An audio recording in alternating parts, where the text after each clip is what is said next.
Well, good morning, everybody. It's a great pleasure to see so many people here. I think we ought to have a really good meeting today because it's a very serious subject, which is about redress. But I particularly want to welcome the parliamentarians who are here: Emma Hardy, Yasmin Qureshi, Kat Smith, and Alex Norris. It's great that you've been able to join us. And then we've got some patient safety people who, Christina Wakeford, Savid Bhatti, Baroness Ritchie of Downpatrick, who's a great chum of mine, Sarah Green, Caroline Noakes, John Alton, and I think Dr. Julian Lewis might be joining us if he can.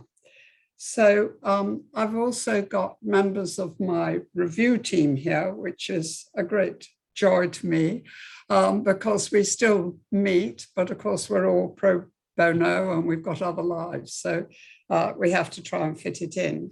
But we've got Sir Cyril Chandler and Simon Whale.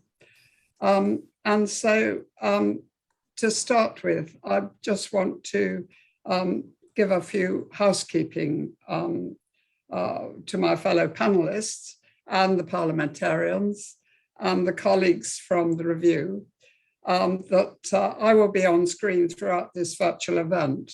And we recommended that you and other people are on the speaker view to ensure you're always following the person taking part. So we do have a Q&A function. And so when we come to the questions, I hope that people will be very free and use the function that we've put on the screen so that we can get as many questions as possible into the meeting. I just want to say a few words about how the work is going. And we're still working really hard to get all our recommendations into the Parliament, into the government particularly. And also, I do want to say to the parliamentarians, I've been so impressed by the enormous amount of questions that you've generated, the debates, all that's going on, even Prime Minister's questions, you managed to get into that. And it is so helpful to always put what is happening so that the nation can see we're still working on all of this. And I do want to thank you for that because I know it's hard to get in and many of you have been just so successful. And we are so really, really grateful for that.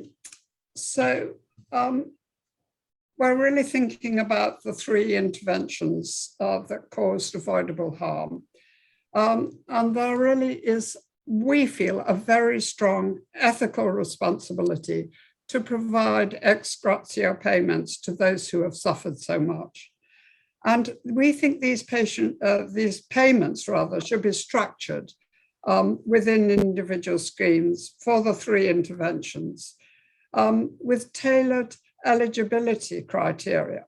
And we need to sort of think more about that. But with these payments, of course, that we're searching for, asking the government to really put their heart and head behind them. But it won't cover the costs that are already available through the NHS or through social security payments. But the things we're thinking about, and we will hear them today, and we will treasure them because I've got an amendment coming up in the House of Lords on redress. So we will be able to really pick up some very good examples. But the things that have come to light so far are things like traveling to medical appointments, respite breaks, emergency payments, where a parent has had to stop working to provide care for their child. And so since we published our report nearly 2 years ago, The government has unfortunately been very unwilling to implement our proposals for the redress schemes, but we won't give up. And indeed, the amendment that I'm putting forward today in the House of Lords, I hope will get a lot of support. So back to what we're doing today. Followers of our review and of this APPG will know that we've sought at every stage to keep affected individuals and their families front and centre. So we have invited the leaders of the patient groups to share their own and their members' experiences, as well as practical examples of the types of things the redress schemes could help them with in the difficult lives that they are forced to lead. And we've also got Sean Linton here today. And Sean, it's really good to see you. Sean is, of course, the health editor of the Sunday Times. And we've read his work when he was at the Independent. But of course, now he's got a much wider remit, a wider readership, I imagine. And we look forward to your responses later on, Sean. So to start with, Kath Sampson. Kath Sampson, Sling the Mesh, I think is no stranger to us. But Kath, I'd like to give you this opportunity to introduce yourself and what you want to say. Yes, thank you so much. And on behalf of the group, we want to thank you, Baroness Cumberledge, and your team and all the parliamentarians for carrying on to push on behalf of all of us who are mesh injured and indeed injured by primidose and sodium valproate. We're so grateful. We didn't quite know what to expect from the review. It's way more than we could have expected. And to see you all working pro bono, supporting us every step of the way, we're extremely grateful. Do you want me to give my speech at this point or just a brief intro? Well, no, do say what you want to say. Okay, so yeah, so basically I had a mesh implant in 2015. My life changed almost instantly. I set up a campaign group within weeks with just 20 women in it. Now has more than 9,300 members. Yeah, all suffering various complications on a sliding scale, and the need for financial redress is huge. So I'll read my thing now. When people suffer from extreme pain and are ignored or have to fight for help, waiting unacceptably long times for treatment, the mental health impact Just a minute, Kath. Yes. Sorry, it was breaking up a bit. Oh, can you hear me right now? Yes. Oh, I'll sit a bit closer to the screen. When you add in how life-changing complications impact your ability to work and the knock-on financial impact, it becomes the final devastating blow to life as you once knew it. I hope this talk gives an insight into the financial devastation we see on the support group of more than 9,300 members and the desperate need for financial redress for these women and their families. I carried out a survey of, sorry. Oh, I thought someone said something. I carried out a survey recently to show how mesh impacts people. It showed that 1 in 3 had been forced to give up work and 1 in 5 had been forced to accept reduced hours. Furthermore, and this one shocked me, 1 in 4 women need a stick to walk. 1 in 14 need a mobility scooter or a wheelchair. 1 in 33 on our page have lost their home, and 1 in 6 have lost their primary relationship, which obviously adds extra financial pressure. Tragically, 1 in 4 on the page have considered taking their own life. The emotional impact is appalling, but the monetary knock-on effect adds insult to injury. Taking our survey were people with a huge range of careers: childminders, nurses, special needs learning assistants, web developers, hairdressers, teachers, software developers, accountants, local government department managers, police, care home staff and company directors, employed and self-employed. On a personal level, I spent half my week working as a journalist and the other half running a successful children and weddings photography business, which I've had to close after mesh surgery, and that's had a huge financial impact on me. Every career you can imagine at every level impacted. For many women, having to give up work before retirement age is affecting their pensions, their national insurance contributions, and eating away at life savings. People are having to remortgage to survive. Some are moving back in with families as they can no longer afford to live in their homes. These were bright and vibrant women with careers, happy marriages, holidays, hobbies. Now they have costs they could never have planned for. We are talking here about long-term care, mobility scooters, wheelchairs, converting homes to become disability friendly, getting rid of manual cars and replacing them with automatic as the pelvic pain means they struggle to change gears. Downsizing to bungalows as they can no longer manage stairs, having disability handrails and stair lifts installed, converting garages to wet rooms for a downstairs bathroom because they can no longer get upstairs, paying for cleaners, home help, gardening. All things women could never have imagined needing when going for what we were assured was a simple, low-risk surgery. Costs include hefty private mesh removal bills, sometimes abroad, for those who just cannot wait on the ever-growing NHS lists, travel to hospital and doctor appointments across the UK. Some women are having to travel hundreds of miles round trips for each appointment, some flying in from Northern Ireland as there is no proper care for them in their country. And devastatingly, we are seeing on the group time and time again, these appointments are often cancelled last minute after women have already travelled and arrived at their hotels the night before. The costs of trying anything to ease pain, prescriptions, pain relief medication, physiotherapy, myofascial release therapy, TENS machines, special cushions to sit on in the day, expensive support mattresses and pillows to offer relief at night, stoma products, incontinence pads, analgesic gels, the list goes on. There are also loss of earnings for those who are self-employed or for their partners who are self-employed who need to take time off work to drive them to their hospital appointments. It is really hard to put a cost on the overwhelming loss. Suffice to say, once a person is mesh injured, even after removal, life is never the same again. Every mesh injured person has to accept a new normal. It has a financial impact for every single one of us. To conclude, I asked Sling the Mesh members what they wanted me to put in this speech. There were more than 100 replies, and I shall end with 6 women's stories. Firstly, I had to go part-time as a hairdresser. I'm finding it hard to stand for long periods. I had to buy an automatic car. I can't sit for long. I'm going to have to move to a small house or flat or maybe live with relatives. I can't cope with this house and garden anymore. Secondly, I lost my 14-year job in the NHS because of mesh. I was one essay away from my degree, so I lost that too. My money goes on pads, comfy furniture. I lost money through husband having to take me to hospital appointments. I left work with no pay.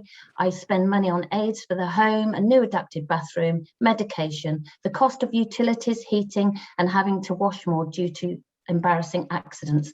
I have a Motability car, but it costs a lot of my benefits. Another woman, I was a nurse. I lost my job on ill health, unable to do my role. I was just 36. I have no payout or pension. Another woman, I lost my dream job. I had to move to a disabled friendly property and buy an automatic car. All my money goes on pads. I'm having to fundraise for removal costs. Another woman, forced to take early retirement 10 years before pension retirement age and 17 years before the state pension age. It's a loss of more than 50% of my pension value. I'm unable to get enhancement due to retirement on ill health grounds, as I am told there is nothing wrong with me. Finally, mentally and physically, I am broken. I cannot work and I'm having to get a psychiatric assistance dog for emotional support. I am training it to intervene when I self-harm. This is outrageous. Many of these women cannot get any financial redress as they cannot cope with the stress of taking out legal action against their surgeon. Many cases are dropped when an expert witness claims their pain is nothing to do with mesh. For others, they fall out of the UK legal timeframes to make a claim in the first place. And when amounts are offered, they are often woefully low. These women have been harmed through no fault of their own. These women urgently need and deserve financial redress. Thank you. That was very powerful. And I wish you'd come and speak to my amendment in the House of Lords. I think your figures are just shattering. You know, I know how well researched they are. But we have to move on now. And our next speaker is Jo Cousins from the Association for Anti-Convulsant Syndrome. Jo, would you like to come in now? Julia, I'm afraid Jo hasn't joined yet, so perhaps we go on to the next speaker. Okay, so Janet, I think, Janet, you're sort of ready to go. I'm sorry I keep looking up to heaven, but it's because there's a big screen here. I can see it much easier than this little one here, but I'll try and stick to this one. Emma and Janet. Emma, I know you said that you're not very well at the moment, and I absolutely understand that.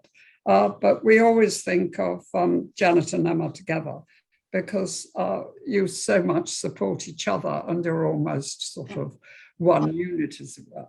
So I don't know who wants to start. Is it you, Janet? No, Emma's going to start this morning. Emma.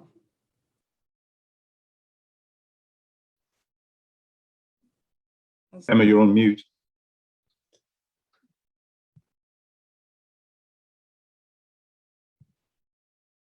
Screen. Okay, Julia, am I still on mute? No, that's right. Okay, Julia, we would like to firstly thank your team as always. You've done an amazing review for the time that you did. And obviously we would like to represent our members. So here we go. Thalidomide was not a life-saving drug, valproate is, but was placed on the prescription list and continued to be prescribed with no warnings, knowing it would disable children. That is why redress or compensation is necessary. As a trust, we understand that whatever current services provided cannot also be provided by redress. However, in the case of fetal valproate spectrum disorder, the problems go much deeper than those the NHS, education and social service can provide for. We have looked at DWP entitlements, which are given because someone has a disability. However, with FESD, we are looking at needs which are over and above those DWP provides. Number one, living with those needs. Number two, cannot fight every 2 to 3 years or every time you have to prove you have those needs. Because this is a postcode lottery and depends where you live in the country, although we are aware it shouldn't be, and bearing in mind FESD is not freak of nature, but an injury caused by a drug, families should be able to use the monies on what the parents feel is needed, according to what they consider to be a priority for their children, e.g. thalidomiders, even when receiving their health grant, can still apply for benefits they are entitled to, and instead of giving receipts at the end of the year, they sign a declaration to agree they will spend their health grant on relevant items with a holistic assessment every 3 years. With valproate affected people, this would be needed and used on the services the DWP and benefits failed to provide for and the NHS cannot give. For example, home adaptations, mortgages, payments for extensive physio and occupational therapies, payment for counselling sessions for anxiety and mental health needs, payments towards gym and exercise sessions to help their mental health needs, payments to build a home for the older affected, allowing them to have independence but be close to their family, support so they do not go out alone, as many FESD people suffer with zoophobia, meaning they have a fear of animals such as cats and dogs. Having neurodevelopmental problems, FESD people cannot mentally work out in an instant what they need to do and make that decision to avoid danger, mental or physical. Zoophobia is part of that problem and means they cannot go out to the shop, park or a walk for exercise due to their fear of dogs or cats, whether the animal is on a lead or not. Their immediate thought process is to get away, and so running across a busy road to avoid the animal would be their first reaction. Fighting for their entitlement to benefits every 2 to 3 years is something FESD people should not have to go through and should be awarded the benefit lifelong.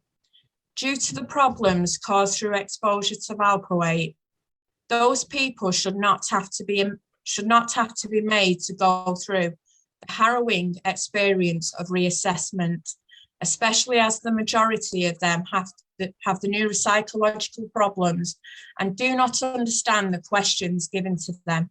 Even if the government decided to change their outlook on the benefits, as they did when changing from disability living allowance to personal independence payments. The fact that FESD is not recognised and does not have a tick box is causing a problem within services for health, education and social services. We have families on a waiting list for a waiting list and so unable to access the services they need for support. Bridging that gap with private healthcare and education tuition is necessary to supplement the care and support needed as they wait for the waiting list to catch up, which in certain circumstances, such as CAMS, can be as long as 3 to 6 years. Not forgetting to supplement the care social services are unable to give, as they can only offer basic care. When an FESD person is seen by a specialist, that doctor is not specially FESD qualified and so does not fully understand the reasons why their services are required. However, when you are paying for a specialist, you can enable them to learn about FESD more than an NHS doctor would, who only has a limited amount of time to spend on any one patient. Due to NHS doctors being unable to give their time, you are usually in and out in a very short time. These extra services and their time are needed to support FESD victims and to be there for the rest of their life. For example, due to FESD affecting the memory, most go through speech and language, SALT, and physiotherapy and OT services in a 6 to 8 week block, with usually 8 weeks in between those blocks.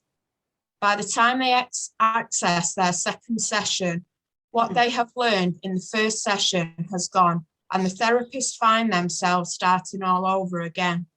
We must also bear in mind those who suffer sensory problems and struggle with daily life sounds, interruptions, their hearings and brain are not equipped to deal with.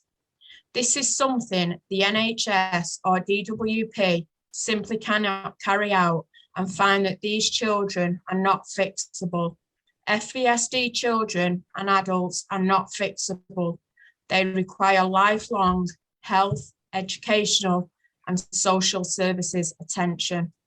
Going back to 2017, before the IMMDS review began, in fact, were given a remit to answer from the Department of Health. The questions which needed answering were to, number one, build an evidence case for exceptional treatment by outlining the specific needs of both children and adults affected by sodium valproate and their subsequent care needs and how they are different from those who suffer from mental, physical disabilities but are not affected by valproate. And number two, the case should also include evidence and information on the clinical, regulatory and commercial behaviours and any evidence of negligence or clinical malpractice, taking into account the existing evidence and standards at the time. In order to respond to full in full to the remit, in fact, approach Michael Mansfield, QC and Nexus Chambers for their legal support. The documents in order to answer the remit were collected and sent back to the Department of Health, which comprised of, number one, the Nexus Chambers submission, number two, the government remit document with core evidence, and number three, the in fact implications brochure. Within 8 weeks of the remit's return to the Department of Health, the Independent Medicines and Medical Devices Safety Review was announced in the House of Commons by the then Health Secretary, Jeremy Hunt. In fact, never received a response to the remit.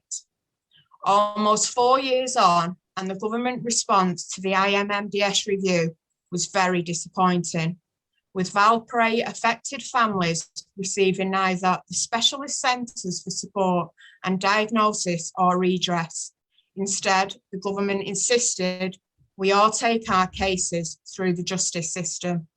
However, the government failed to mention that families had already taken both routes and that on both occasions, the cases had the funding withdrawn. Collectively, the cases taken 15 years of the family's life battling with the justice system, while the families also fought with the difficulties of bringing up disabled children physically and mentally because of the drug. Thank you so much. That was such a rounded, really fulsome report, and it brings it so much to life as to what these people are suffering. I don't know, Janet, are you coming in as well? On this Yes, one? please, if you wouldn't mind, Julia. I'd like to carry on from where Emma's just left off. Looking at the evidence in Facts Archive research uncovered, we are now aware that neither the NHS or the government or the drug company could ever be held accountable in court.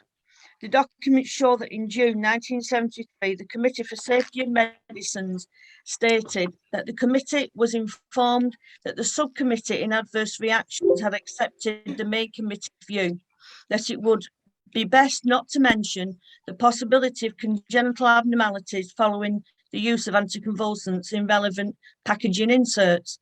The subcommittee had still felt, however, that there was a case for a mention to be made in data sheets to ensure that doctors were aware of the hazard, in part because of litigation. The point of enforcing this was strengthened on the 18th of July 73, when the CSM in minutes of a meeting stated, the subcommittee believed, however, that the character of the evidence was strong enough for an assurance to be given to the main committee on the account, but accepted the point regarding anxiety.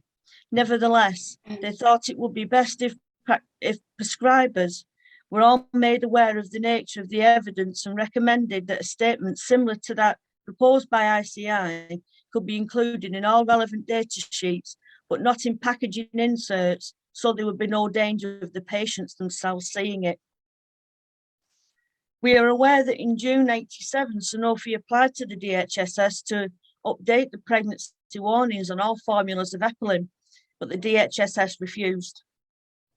This information explains why both litigation for clinical negligence and product liability have failed, and proves that the sole perpetrator was the government itself. In a recent letter on the 3rd of December from the Health Minister, Marie Caulfield, it was stated, I would like to reiterate that patients have the right to take healthcare providers to court for clinical negligence or manufacturers to court for product liability.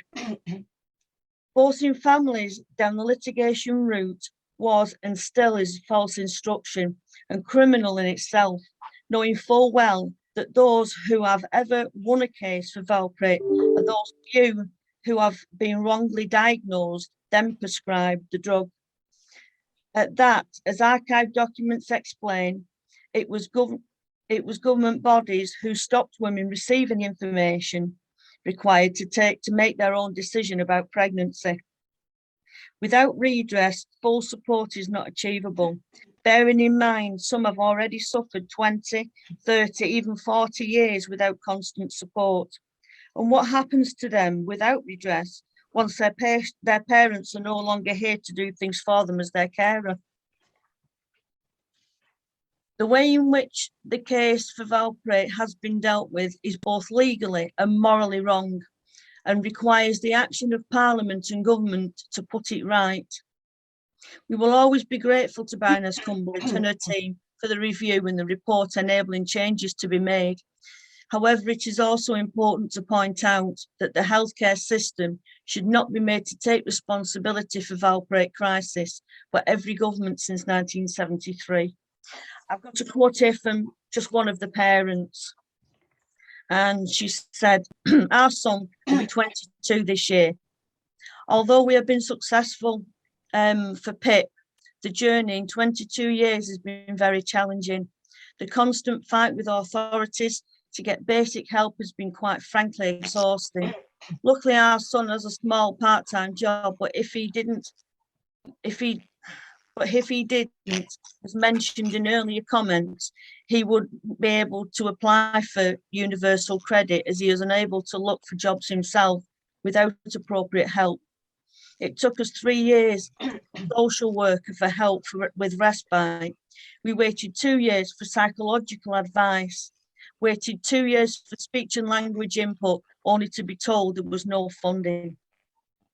Where the government helped for complex additional needs and jobs, universal credit, in my opinion, is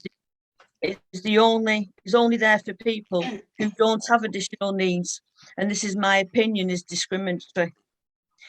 We have to spend many hours managing online trolling abuse as my son gets. We spend day after day applying for jobs for him without even responses to his CV. Trying to get help for him for self-esteem is near impossible. 3 years we waited for CAMS, 3 years too late. Another huge issue for most people is being passed from one organisation to another with absolutely no help at the end. It seems to be just platitudes. The government don't have to live with this every day.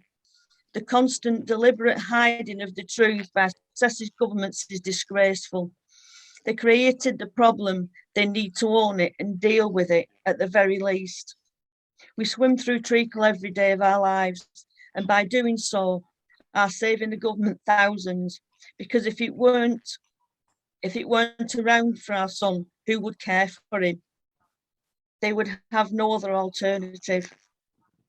If I were to meet the government, I would be letting my son meet the ministers. They need to see themselves what it's really like. Janet, thank you so much. I must say, I think what you have tried to do, going to court on that whole saga, is absolutely terrible. I mean, going to court actually is a huge undertaking. I've done it, and we did it on actually a planning issue, town and country planning. And it was only actually going to court, going before the High Court, going before the Court of Appeal, being taken by the developers, that I really appreciate going to court is, and actually we won on all those cases. But nevertheless, I think that's why we are so concerned about redress, because even if it's possible to go to court, and we know it is, but it is the most awful undertaking, and you described it so well.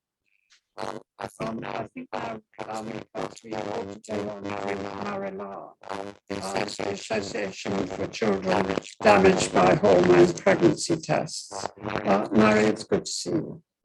Would you like to? Well, can I just start by saying I support and recognise all the issues that have been brought forward by Kath, Janet and Emma. These issues also very much affect our families, so I'm not going to repeat that kind of information. My name is Mary Lyon. I'm chair of the Association for Children who've been damaged by oral HPTs. The most well known of these is Primodos. In the 60s and 70s, when our members attended their GP surgeries to find out if they were pregnant, they were advised to take 2 tablets, which would confirm the results in a couple of days. Those 2 tablets taken on 2 consecutive days contained 40 times the amount of synthetic hormones contained in an oral contraceptive pill, which of course was used to prevent pregnancy. We were not offered a non-invasive test like a urine sample, or provided with any information on what was in the tablets.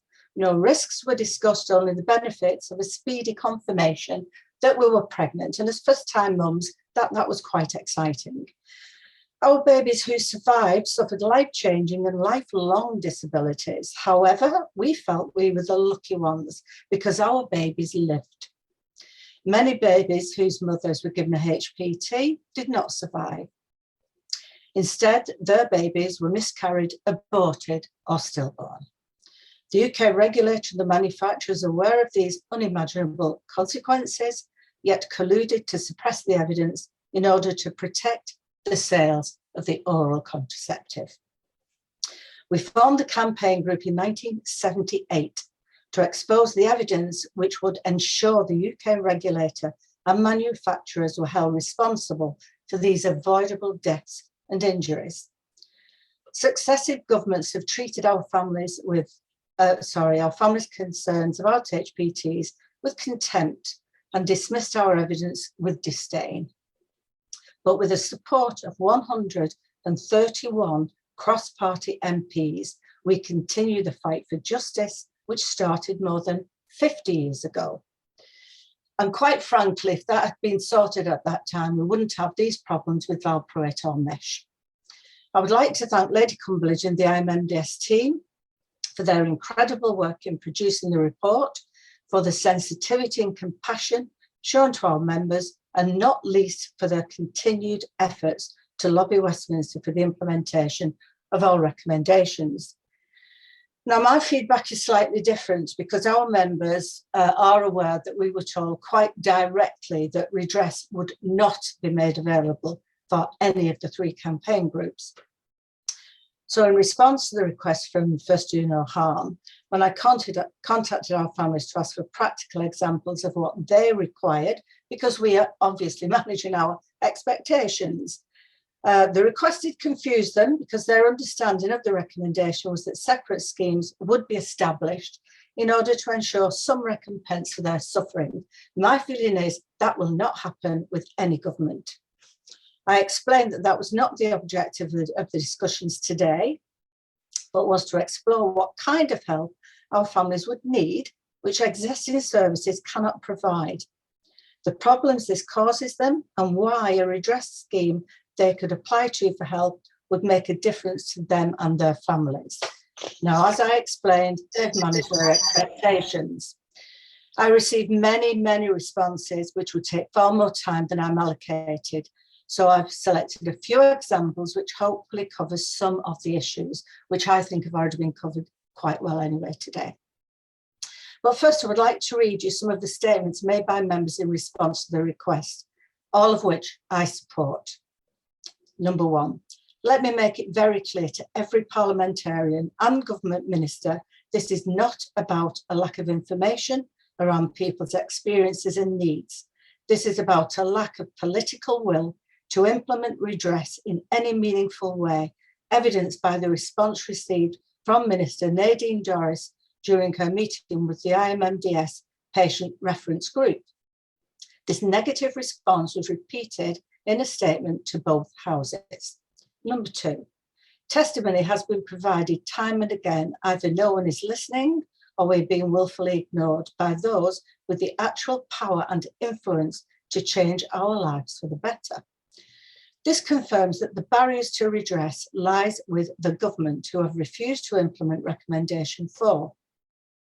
The mothers and children who have suffered and continue to suffer are asked yet again to justify what problems we have and how we might want to deal with them. The onus is back with us and is the default position from being seen to do something. We are expected to provide evidence of harm again, which compounds the stress and distress our families continue to suffer. Being repeatedly asked to relive and justify the basics of what we need just to survive every day causes further psychological harm. We have provided information repeatedly for different government departments, clinics, and clinicians. And frankly, we are absolutely sick to the back teeth of justifying why we need help at every turn. How many agencies and clinicians already have extensive notes on our families, their needs, and the difficulties we experience every day? We were asked to identify the services our families need, which existing services cannot provide. These services probably already exist somewhere in the NHS, social care and benefits system. While these services may exist somewhere, patients and even GPs are not aware of them, and there is no help available to assist our families to access them. Many of our families have had to approach Citizens Advice Bureau for assistance, which is a disgrace. Patients have to navigate multiple separate services which appear not to communicate with each other. The onus again is on the patient to navigate to the right service. This onus must be switched back to government and the DHSC to provide and actively help the patient access the right support. And number one, of course, is DHSC benefits, DLA and PIP. The Condition Insight report, which would have greatly benefited our families when claiming these two services, was denied. It was prevented from being approved for use by the Department of Health and Work and Pensions 24 hours before it was due to be accepted. This greatly impacted on our families, who were forced to explain time and again how their injuries had occurred, which was both distressing and demeaning. I'm going to give you two examples of the trauma our members suffered when trying to claim PIP and DLA. Number one, this member had a double scoliosis of the spine, sight in only one eye, severe facial injuries, which severely impacted speech, requires ongoing specialist dental work, has restricted mobility. However, these injuries did not prevent the DLA from being withdrawn from her. After a lengthy application process needed to replace DLA with a claim for PIP, this claim was rejected for the same person, as she did not have enough points to be able to claim. Number two, born with spina bifida, suffered constant back pain due to a lump on her lower back containing the nerves to her legs. Born with pulmonary stenosis, which is a hole in the heart and narrowing of the arteries leading to the lungs, had open heart surgery aged 9 to correct this. Born without a back passage, surgery to reconstruct was unsuccessful. No control over bowel or bladder. As a consequence, had to undergo both a colostomy and a urostomy. The first colostomy aged 5, urostomy aged 7. One kidney, the right kidney, didn't develop and was surgically removed aged 9. Thumb on her left hand is like a finger, which she is unable to bend as there is no joint.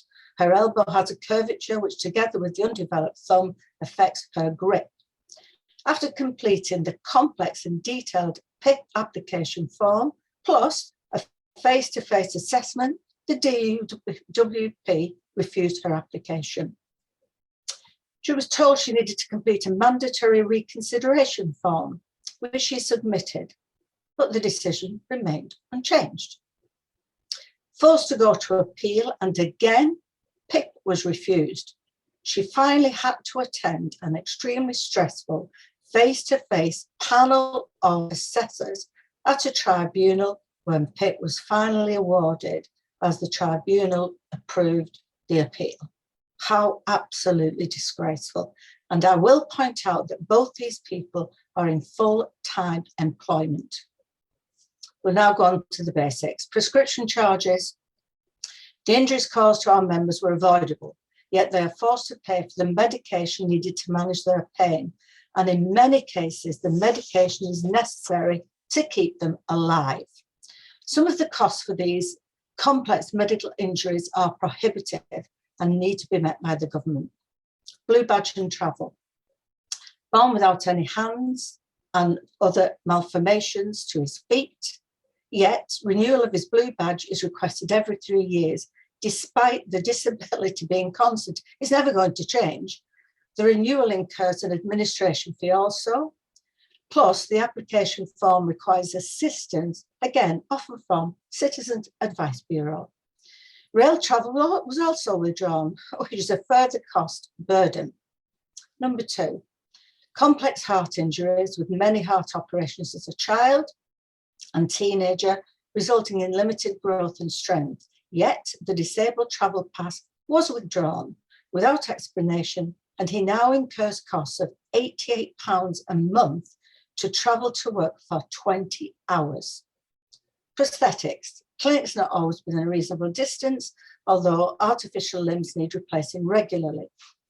One member, I have to fight every time I need a new knee or foot. I have to pay additional costs of £500 to adapt the car I need to enable me to work. Big theme here, enable me to work. Unable to access the new bionic arms as funds are limited. The new bionic arm would greatly increase our ability to perform everyday tasks, plus reduce the constant stress on my back, shoulder and spine, but they can't afford it. Hideous new limbs have just been introduced by a new supplier without choice or consultation with the patient. Clothing and shoes, alterations to clothing for members with limb injuries and other injuries. Specialist shoes are needed to accommodate different sized feet, which are varying in, say a 2 to a 4 or, even worse than that. This incurs a significant annual cost. Sometimes we have to buy 2 pairs in different sizes just to be able to have them. Mental and physical health concerns. Members suffering deteriorating mobility and presenting with serious health conditions as they age. The costs of physiotherapy and occupational therapy for damaged muscles is not currently available on the NHS for longer than 6 weeks, if we are lucky to get an appointment. Counselling costs for severe depression and anxiety as a result of these injuries are currently met by our members at a cost of between £60 to £80 per session. The waiting list on the NHS is unacceptable, and that was even before COVID. Right, now this one actually goes on to respite care, which is very important because these people are actually looking after their children 24/7. After repeated requests, I was eventually allocated 16 days per year, but had to supplement part of the costs, which were £90 a night. And this is a single parent who cares for her child at home. Health and social care. The majority of our parents have cared for their severely disabled adult children at home for approximately 50 years, which has saved our healthcare system millions of pounds in residential care costs. There is a desperate need to increase the care provided by the government for severely handicapped adult children being cared for at home. An offer of 32 hours per week is inadequate when parents are looking after their children 7 days a week for at least 12 hours a day. Now, I'm going to give you one example. Until last year, when their son tragically died, parents who were in their 80s cared for their severely disabled son at home and always had done. He was doubly incontinent, didn't sleep at night, which meant that one of them had to take it in turns to stay awake with him. When the father was hospitalised with heart failure, they were allocated 2 waking night sits, but only as a temporary measure. The recommended alternative, and this was recommended, was residential care, which was the family's greatest fear. The local authority incontinence pads were a poor fit and didn't seal properly, leaving his clothing soaked in urine several times a day. This meant paying privately for pads from another supplier, as it was exhausting for 2 parents in their 80s to change his clothing several times a day, which was also very distressing for their son. Provision of a hospital. Mary. I can't hear you, Julia. I'm sorry. I can't hear you. Julia, you need to unmute yourself. Julia, you need to unmute. I'm sorry, Julia. I couldn't hear you. Okay, my fault. I'm trying to work this system. It's not coming off. Julia, that's working now. If you continue speaking. Okay. Mary, just asking you if you were coming towards your winding up. Yes. Because we need to have Sean Linton, and also we have got a device for people to ask questions, and we've already had one or two. Okay, no problem. You want me to continue? There's just literally a couple of more Towards sentences. the end of your Well, it was just again looking at hospital type beds for elderly parents, downstairs bathroom facilities, domestic help for members with chronic health issues, and pension contributions for women who've been unable to work for their entire working lives. And that's me finished. Thank you.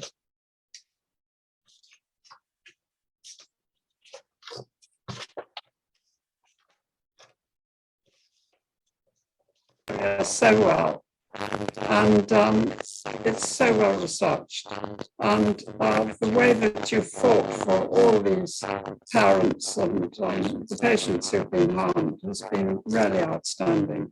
But I just want to make sure we've got time for other questions, and so we have got the question system on your laptops that you can access. But just before I do that, I want to ask Sean Linton, who, as I said in the introductions, has been a real campaigner for safety and is now the health editor of the Sunday Times. And I wonder, Sean, if you've got any sort of first thoughts on what you've heard this morning. Thank you, Julia, and I'll certainly not try and take up a lot of time, but I am humbled actually to be asked to speak today, and I'm struck by what we've heard from all three groups this morning. It's harrowing testimony again, and it really affects me. And I think Julia, I've been lucky and fortunate to meet some of the families involved recently with the sodium valproate issues, and the struggle they face is just immense, and it's really affected me. And I've been a health journalist for over a decade now, and my work, as you said, has focused on patient safety. And one of the themes that comes through strongly for me in all of my reporting really is the dismissive attitude that is paid sometimes to patients, and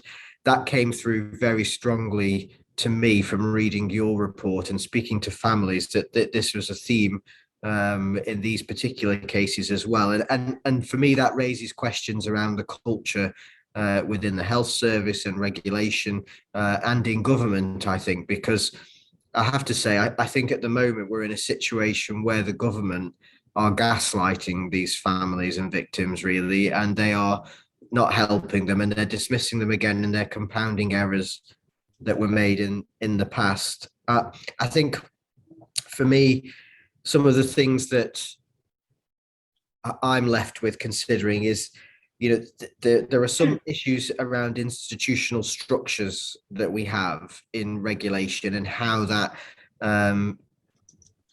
links with the reported experiences of patients and what they are telling the system, and how the system is evaluating that evidence. And I think we are in a situation where we need to be asking some questions about whether we are studying, researching devices and drugs in the right way. I know the MHRA are saying they're going to make changes to these things and consider the patient voice more. I think we're at the very foothills of that journey.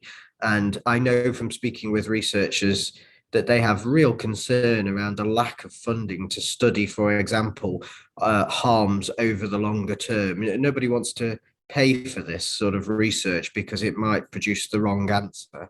And I think that tells us a lot. And, I know from your report, Julia, that was published, there were other drugs and devices that were raised with your review team. And, that gives me sleepless nights, frankly, that this could be happening still to other families and we don't know about it yet, and we don't have the research yet. And I think that raises some very real thoughts and concerns for me and all I can say to those families who are on this call this afternoon, I am interested in this, and I am looking at some of these issues, and I am going to try to get the Sunday Times to report on some of this stuff. I think we stand here in the shadow of thalidomide, and the Sunday Times has a history there. And I think I would like to bend the Sunday Times to providing some coverage to these issues and trying, if we can, to get the government to engage in this. I just don't think it's an acceptable situation where we are at the moment. Something needs to move. And I will lend my power as much as I can to the family's efforts. And I think I'll leave it there. And I think the families have said the most important things today. But thank you, Julia, for letting me come this morning and speak. And it's been a privilege to hear what we've heard.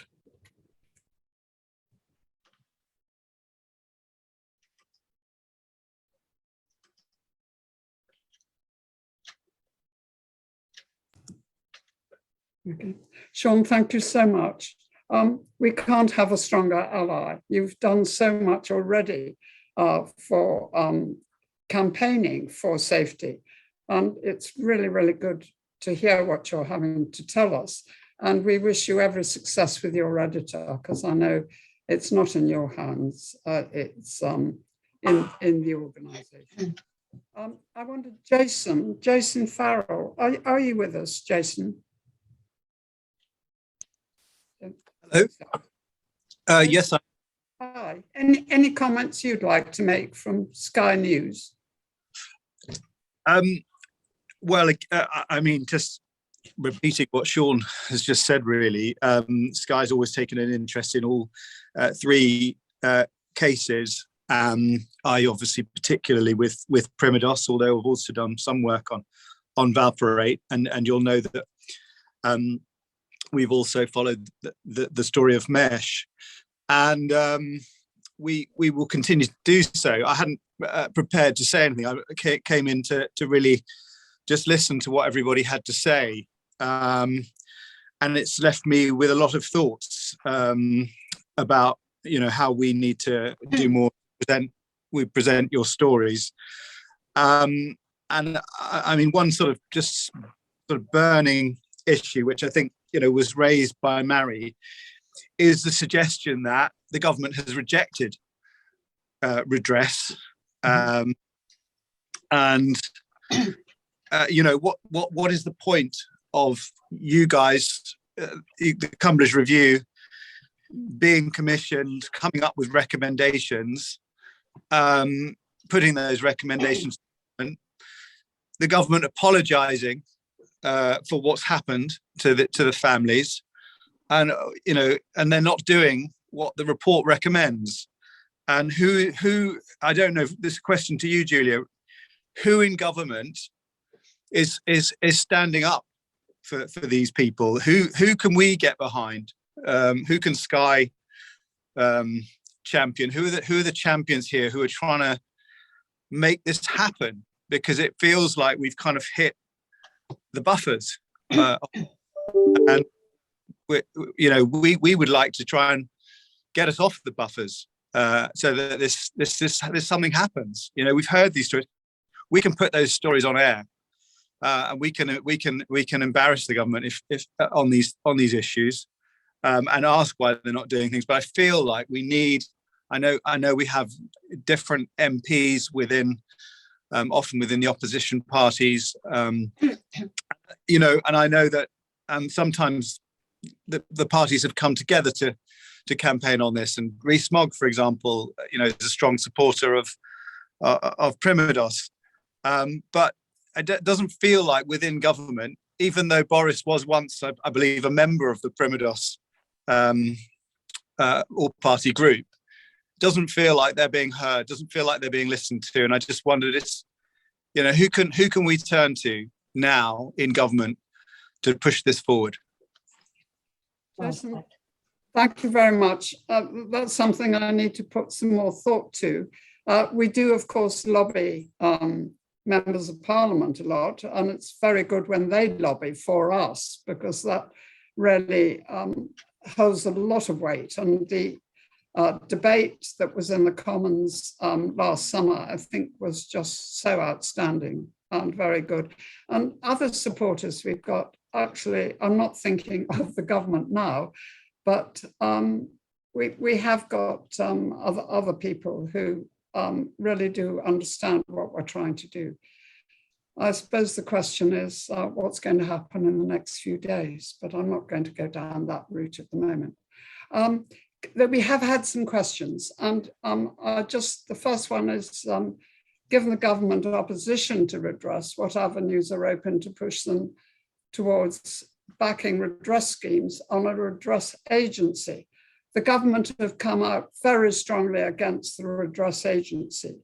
To begin with, they were much more sympathetic towards the idea of redress for the people who had suffered in the 3 areas that we've been talking about. I sense that it's slightly hardened now, and I think it's because the Treasury are getting very nervous about extra costs, because so much has gone into the awful viruses that we've had.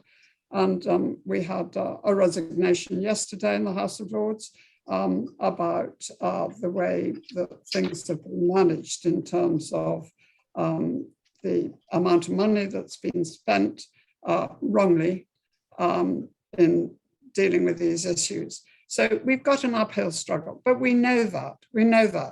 And Theresa May, for instance, has been very supportive and very good. And there are others, and you're right about other people that we need to try and corral together, who may not be members of the government, but who are influencing Rees-Mogg. Can I just answer then the next question? Can I provide an update on the introduction of the Patient Safety Commissioner?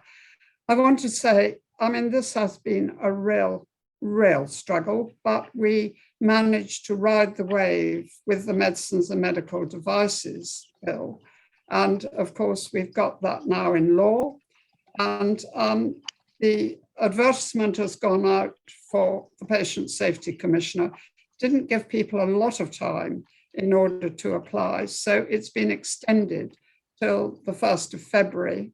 So that was a week extension. And we have had quite a number of people who have applied. Whether they're the sort of people that we think will make the huge difference that's necessary will be to the appointments panel when they consider, and there's shortlisting to do first and so on. So we're on the road, and it is going to happen. The third question I've been asked is, why do you think the government is opposed to the redress scheme? Well, honestly, I think it's the Treasury. We had a very interesting debate last Monday on the workforce. And Simon Stevens, now Lord Stevens, spoke very strongly, and it was an interesting debate. And he spoke about the problems with the Treasury. And, you know, it needs people like Jeremy Hunt and others to really negotiate on our behalf, because they obviously have a huge amount of money that they've been asked to provide. But I don't know if Simon Whale is one of our team, and Simon is the director of Luther Pendragon, who are supporting the APPG. And Simon, feel that you've got a lot of contacts, and I don't know if there's anything you would like to add, because you were one of the 3 who made the decisions on the report that we produced. Thanks, Julia.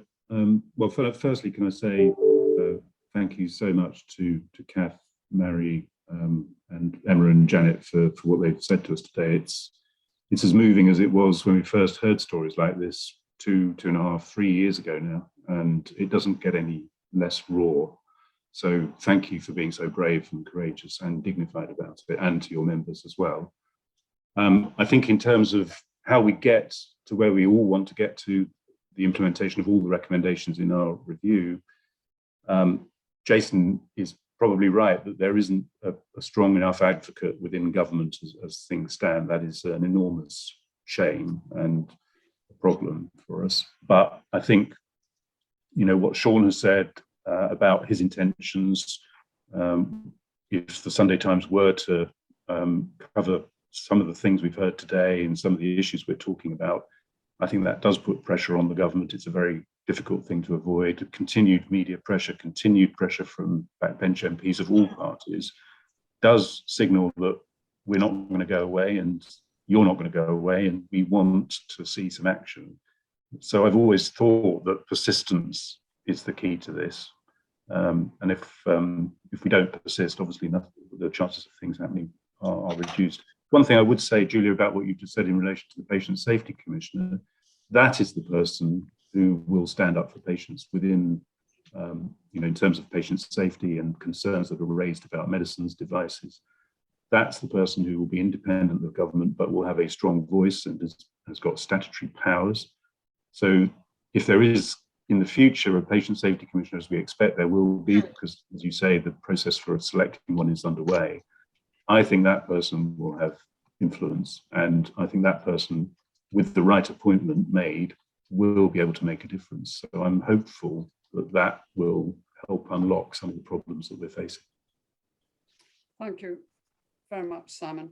And I'm going to draw this to a close now. And just to say thank you so much, as you have said, to the people who have been such strong campaigners in our 3 areas. But I particularly want to thank the members of Parliament and the vice chairs of these 3 different areas that we covered. I can't tell you how important you are to us. And the fact that you do support this, it really is so important. And I know that you're just as persistent as we are. And I want to thank you for all the work that you do, and to support the all-party group. It's been really a very interesting exercise, and I've learned a lot about redress today. And we do have this amendment that I've put down. They wanted me to work with another group of amendments, and I've rather tried to resist that as much as possible. But I think the vaccine damaged amendment is probably grouped with mine. But nevertheless, it is an opportunity to actually speak to our Lord's Minister. And as I say, to begin with, I know he was very sympathetic, but he's now been in the job a bit longer, and other people perhaps have had words with him. So anyhow, I want to thank you all very much indeed, particularly Luther Pendragon for organising all this, for running the all-party parliamentary group, and for all of you who took the time to come out today and to watch and listen to what we've been saying. Thank you all very much. Before we draw this meeting to the close, sorry, Julia, I thought I'd just invite the other parliamentarians, if they'd like to comment. I know, Emma, you mentioned in the chat function that Alex Shelbrooke secured a debate on Thursday. I wonder if you and others can perhaps explain the work you're doing to build pressure for this work. Thanks. Thanks, Will. I will be very quick. I know how awful it is when someone mentions AOB at the end of quite a long meeting, so I'll be super quick. Yes, there's a debate next Thursday, which is really good, and we're hoping to pick up any amendments that Julia manages to raise in the Lords, in the Commons when it comes back. And the way it works is the amendments have to be raised first in the Lords before, you know, we can sort of pick them up in the Commons, and we'll hopefully continue to work closely together on that. And the only other thing I just wondered when I was listening to the evidence was, a possibility which might not be procedurally correct because it might be DWP, but around this constant need to prove when somebody has a continuing disability. The evidence, I think, from Marie about having to prove every 3 years that the situation is still the same reminded me of a constituent I had who had to get evidence every few years that they were still blind, when, as he said to me, he was born blind, it's never going to change, and yet he has to prove it every few years. Whether that, is it possible to look at an amendment around that, or maybe that's something to take away, because it could be more for DWP legislation than it is for this bill. But that was my only other point. And thank you, everybody, so much for your moving testimonies. And I'm just so sorry that we're still in the same situation. Right, well, thanks so much, Emma. This is all being recorded, so you could look at our website and see that. And I have to go now, I'm afraid. I'm missing the Lords at the moment. They're in session, and I'm terrified that my next amendment is going to be called and I'm not going to be there to present it. So if you'll forgive me, I'm going to draw this to a close. But thank you all so much for all that you've done in participating and doing all that you're doing outside the APPG. Thank you. Thank you.